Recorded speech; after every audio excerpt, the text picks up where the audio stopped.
ಹಾಡುಬಾ ಕೋಗಿಲೆ season 4ರ mega audition. ಈಗ ನಮ್ಮ ಮತ್ತೋರ್ವ ಕೋಗಿಲೆ ಹಾಡೋದಕ್ಕೆ ರೆಡಿಯಾಗಿ ಕಾಯ್ತಾ ಇದ್ದಾರೆ. ಅವ್ರನ್ನ ವೆಲ್ಕಮ್ ಮಾಡೋಣ. Please welcome to the stage. ಇದು ಮೊದಲ ಸಲದ ಮಿಲನ, ಪದವಿರದ ಮೌನ ಕವನ.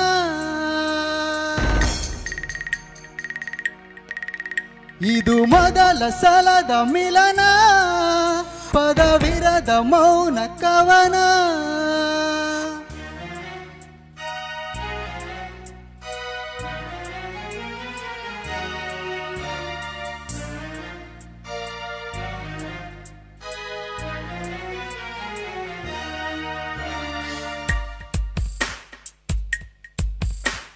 ಮುದ್ದು ಮನಸ್ಸೇ, ಪೆದ್ದು ಮನಸ್ಸೇ, ಬುದ್ಧಿ ಇಲ್ಲದ ಮನಸ್ಸೇ, ಸದ್ದು ಮಾಡದೆ ಸುದ್ದಿ ಮಾಡಿದೆ, ಪ್ರೀತಿ ಬಂದಿತೆ ವಯಸ್ಸೇ. ಸೂಚನೆ ನೀಡದೆ ಬರುವುದೇ ಪ್ರೇಮ, ಕುಂತರು ನಿಂತರು ಉಣಿಸುವ ಪ್ರೇಮ. ಇದು ಮೊದಲ ಸಲದ ಮಿಲನ, ಪದವಿರದ ಮೌನ ಕವನ. ಇದು ಮೊದಲ ಸಲದ ಮಿಲನ, ಪದವಿರದ ಮೌನ ಕವನ. ಮುದ್ದು ಮನಸ್ಸೇ, ಪೆದ್ದು ಮನಸ್ಸೇ, ಬುದ್ಧಿ ಇಲ್ಲದ ಮನಸ್ಸೇ, ಸದ್ದು ಮಾಡದೆ ಸುದ್ದಿ ಮಾಡಿದೆ, ಪ್ರೀತಿ ಬಂದಿತೆ ವಯಸ್ಸೇ.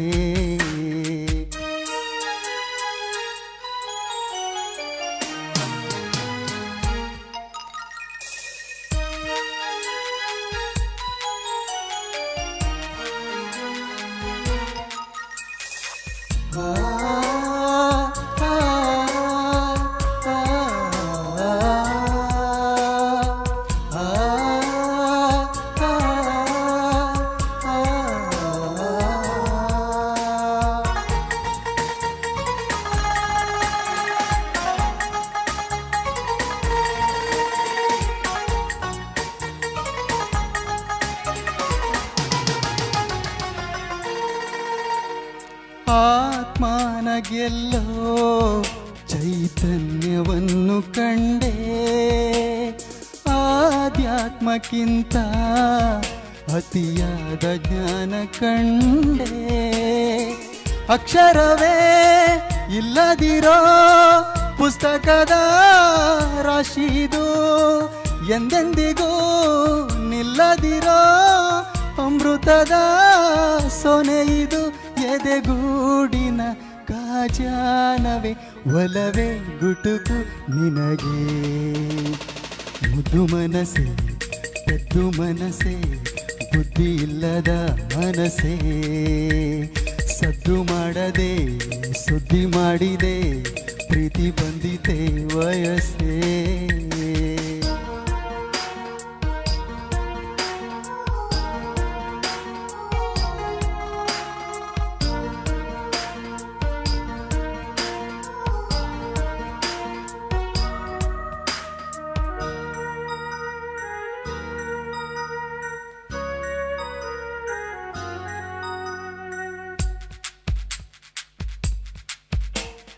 ಜೋಗುಲದ ಹಾಗೆ ಪರಿಶುದ್ಧವಾದ ಪ್ರೇಮ, ಜೋಪಾನವಾದ ಕನ್ನಡಿಯ ಮಹಲು ಪ್ರೇಮ.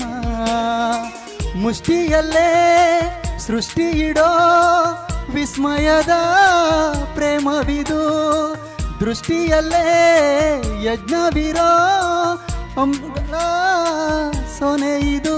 ವಿಶ್ವಾಸದ ಆಶ್ವಾಸನೆ ನಿನಗೆ ತಿಳಿಯೇ ಮನಸ್ಸೇ. ಮುದ್ದು ಮನಸ್ಸೇ, ಪೆದ್ದು ಮನಸ್ಸೇ, ಬುದ್ಧಿ ಇಲ್ಲದ ಮನಸ್ಸೇ, ಸದ್ದು ಮಾಡದೆ ಸುದ್ದಿ ಮಾಡಿದೆ, ಪ್ರೀತಿ ಬಂದಿತೆ ವಯಸ್ಸೇ.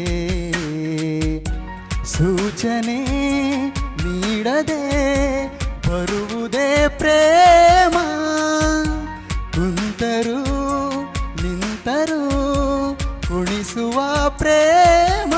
ಇದು ಮೊದಲ ಸಲದ ಮಿಲನ,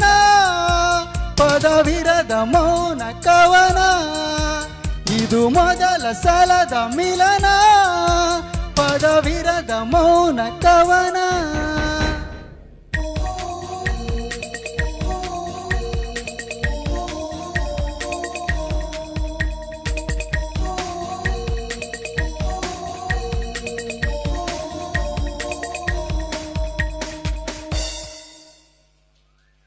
ಲೋಕೇಶ್ ಅವರೇ, ಎಲ್ಲಿಂದ ಬಂದಿರೋದು ನೀವು? ನಮ್ಮ ಊರು ಗಂಗನಕುಪ್ಪೆ, ಪ್ರಿಯಾಪಟ್ಟಣ ತಾಲೂಕು, ಮೈಸೂರು ಡಿಸ್ಟಿಕ್ಕು. ಏನು ಓದ್ತಾ ಇದ್ದೀರಾ? ನಾನು ಇವಾಗ sir M Visvesvaraya P G centre Thubinakere ಮಂಡ್ಯದಲ್ಲಿ ರಾಜ್ಯಶಾಸ್ತ್ರ MA ಪದವಿಯನ್ನು ಮುಗಿಸಿ ಇವಾಗ ಪ್ರಸ್ತುತದಲ್ಲಿ ಮಾಂಡವ್ಯ ಶಿಕ್ಷಣ ಮಹಾವಿದ್ಯಾಲಯ ಮಂಡ್ಯ ಇಲ್ಲಿ ಪ್ರಥಮ ವರ್ಷದ B.Ed ಪದವಿಯನ್ನು ಓದ್ತಾ ಇದ್ದೀನಿ. ಸಾಂಗ್ ತುಂಬ ಚೆನ್ನಾಗಿತ್ತು, ನೀವು ತುಂಬ ಚೆನ್ನಾಗಿ ಹಾಡಿದ್ರಿ ಅಂತ ನನ್ಗೆ ಅನಿಸ್ತು. ನಮ್ಮ ಜಡ್ಜಸ್ಗೆ ಹೇಗೆ ಅನಿಸ್ತು ಅನ್ನೋದು ಮುಖ್ಯ ಅಲ್ವಾ? ಅವ್ರನ್ನ ಕೇಳೋಣ ಹೇಗೆ ಅನಿಸ್ತು ಅಂತ. ಮೊದಲು ಅರುಣ ಮೇಡಮ್ನ ಕೇಳೋಣ ಹೇಗೆ ಅನಿಸ್ತು ಅಂತ. Okay ma'am. ಮೇಡಮ್, ಲೋಕೇಶ್ ಅವ್ರು ಹೇಗೆ ಹಾಡಿದ್ರು? ಹಾಯ್ ಲೋಕೇಶ್. ಹಾಂ ಮ್ಯಾಮ್. ಸಂಗೀತ ಕಲಿತಾ ಇದ್ದೀರಾ? ಇಲ್ಲ ಮ್ಯಾಮ್, ಸಂಗೀತ ಕಲಿತಲ್ಲ ಮ್ಯಾಮ್. ಮತ್ತು ಹಾಬಿ ಆಡೋದು? ಹಂಗೆ ಆಡೋದು ಮೇಡಮ್, ಶಾಲಾ ಕಾಲೇಜು ಕಾರ್ಯಕ್ರಮಗಳಲ್ಲಿ. ಹಾಂ ಚೆನ್ನಾಗಿ ಹಾಡಿದ್ರಿ, ತುಂಬ ಇನ್ವಾಲ್ವ್ ಆಗಿ ತುಂಬ ಎಂಜಾಯ್ ಮಾಡ್ಕೊಂಡು ಹೇಳ್ತಾ ಇದ್ರಿ. ಅದೇ ಇಂಪಾರ್ಟೆಂಟ್. ಒಂದು ಸಾಂಗ್ ಹೇಳ್ತೀವಿ ಅಂದರೆ ನಾವು ಫಸ್ಟ್ ಎಂಜಾಯ್ ಮಾಡಬೇಕು. ತುಂಬ ಚೆನ್ನಾಗಿ ಹೇಳಿದ್ರಿ, ಚೆನ್ನಾಗಿ ಅನಿಸ್ತು ನನಗೆ. Thank you ma'am. All the best. Thank you ma'am. Shivakumar sir ಹೇಳೋಣ, ಹೇಳದೇ ಇದ್ರೆ ಬಿಡಲ್ವಲ್ಲ. ಹೇಳಿ ಸರ್, ಹೇಗೆ ಹಾಡಿದ್ರು? ಲೋಕೇಶ್, ಹಾಂ ಸರ್. ನಿಮ್ಮ ರೇಂಜ್ ತುಂಬ ಚೆನ್ನಾಗಿದೆ ಕಣ್ರಿ. Thank you. ಒಳ್ಳೆ ರೇಂಜ್ ಇದೆ, ಒಳ್ಳೆ ಫೀಲಿಂಗ್ ಇದೆ. ಯಾರು ಲವ್ ಮಾಡಿ ಕೈ ಕೊಟ್ಟಿದ್ರಾ? ಹಂಗೇನಿಲ್ಲ ಸರ್. ಏನಿಲ್ವಾ? ನೋಡ್ರಿ, ಇನ್ನು ಮುಂದೆ ಕೈ ಕೊಡೋರು ಇದ್ದಾರಾ? ಪ್ರೇಮ ಯಾರು ಅಂತ ಕೇಳೋಣ ಅಂತ ಇದೆ, ಅಷ್ಟ್ರಲ್ಲಿ ನೀವೇ ಕೇಳ್ಬಿಟ್ರಿ. ಇದಾರ? ಅವ್ರು ಅಷ್ಟು ಎಂಜಾಯ್ ಮಾಡ್ಕೊಂಡು ಆಡ್ತಿದ್ರಲ್ಲ, ಅದಕ್ಕೆ ಕೇಳೋಣ ಅನ್ಕೊಂಡೆ. ನೀವೇ ಕೇಳಿ. ನೀವು ಕೇಳೋಣ ಅನ್ಕೊಂಡ್ರಿ, ಅನ್ಕೋತೀರ ಅಷ್ಟೇ. ನೀವು ಕೇಳಲ್ಲ, ನಾವು ಕೇಳ್ಬಿಟ್ಟಿದ್ದೀವಿ. ಫೀಲಿಂಗ್ ಇದೆಲ್ಲ ಆರ್ಟ್ ಹುಟ್ಟಿರೋದೇ ಫೀಲಿಂಗಿಂದ. ಎಲ್ಲ ಆರ್ಟು, ನೀವು ಯಾವುದೇ ಆರ್ಟ್ ಫಾರ್ಮ್ ತೊಗೊಂಡ್ರು ಕೊನೆಗೆ ಅದು ಎಕ್ಸ್ಪ್ರೆಷನ್ ಮಾಡೋದೇ ನಿನ್ನ ಫೀಲಿಂಗ್ನ.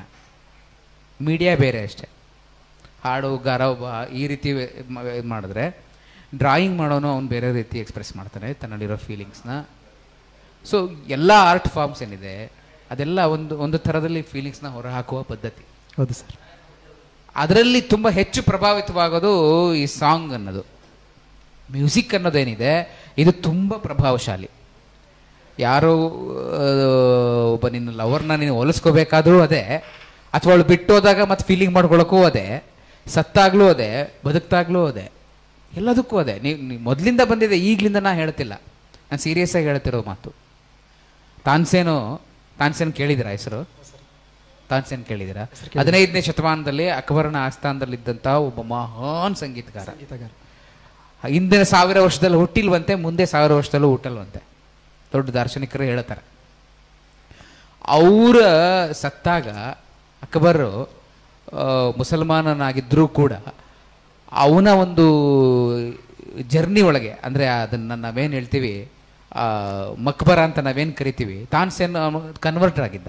ಅವರ ಗುರುಗಳು ಮೊಹಮ್ಮದ್ ಗೌಸ್ ಅಂತೇಳಿ, ಮೊಹಮ್ಮದ್ ಗೌಸ್ ಅಂತ ಅವ್ರ ಗುರುಗಳು, ಅವರ ಆಶೀರ್ವಾದದಿಂದ ಇವನು ಹುಟ್ಟಿದ್ದು ಅಂತೇಳಿ ಅವನು ಮುಸಲ್ಮಾನರಿಗೆ ಕನ್ವರ್ಟ್ ಆಗಿದ್ದ. ಮೂಲತಃ ಅವನು ಬ್ರಾಹ್ಮಣ.